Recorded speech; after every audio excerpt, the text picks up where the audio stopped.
Olunaku lw'eggulo bannansi ba DRC bakedeko ku mwamba kitaaka nga beekalakaasa okusikana mu kitebe kya Uganda kyalumbiddwa ekiteekebwa omuliro okukakkana ng'ebintu eby'enjawulo n'abantu abakulira mu kitebe ekyo bali ku bunkenke. Olwaleero minisita omubeezi w'ensonga z'ebweru n'enkolagana y'amawanga mu mukago gwa East Africa, John Mulimba, asomedde Paalamenti ekiwandiiko ku bigenda mu maaso mu ggwanga lya DRC. Ono akakasizza okulumbibwa kw'ekitebe kya Uganda kyokka agamba nti kati embeera ezze mu nteeko. Foreign Affairs assessing practical means to provide consular or emergency services to Ugandan nationals resident in DRC and, as need arises, will inform the public in due course of the measures. Mulimba agamba nti bafunye obweyamo nti gavumenti ya DRC embeera egikutteka na bwala. Last evening, we received assurances from government of DRC that appropriate security measures had been taken and the situation in Kinshasa is under control. Kinajjukirwa nti bannansi ba DRC baalumbye ekitebe kya Uganda nga ge gamu ku mawanga ge balumiriza okuwagira ekibinja ky'abayeekera ekiyitibwa M23 ekyawamba ekibuga kya Goma mu buvanjuba bwa DRC ku lunaku lwa Baraza.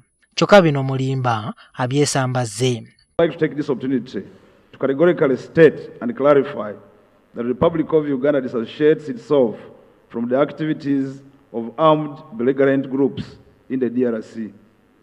It's important to restate the context to government of Uganda participation in resolution of this conflict since 2013 in order to provide clarity. Government egamba nti ekiyinza okumalawo okulwanagana mu ggwanga lya DRC kulina kuba nga tekulimu bannamagye wabula okutula ku mmeeza wabeerewo enteeseganya. The problems of Great Lakes region cannot be resolved by military means.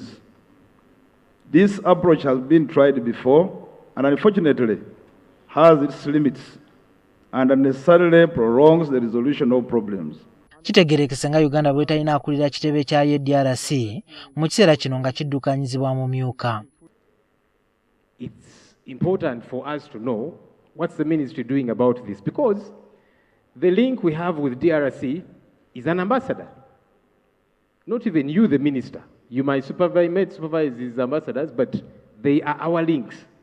We do not have a link. Our embassy got banned. I don't know who you're in touch with, who is heading that mission, because our ambassador has not been accredited to date. We have staff in our mission in DRC. We may not have head of mission accredited, but we have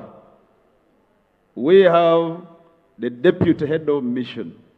Minisita Mulimba agamba nti okuyimiriza ennyonyi ya Uganda okukolera emirimu gyayo mu ggwanga lya DRC kyakoleddwa okwetegereza embeera okutuusa ng'ekkakkanye. Juma Kiria, NTV Akawungeezi.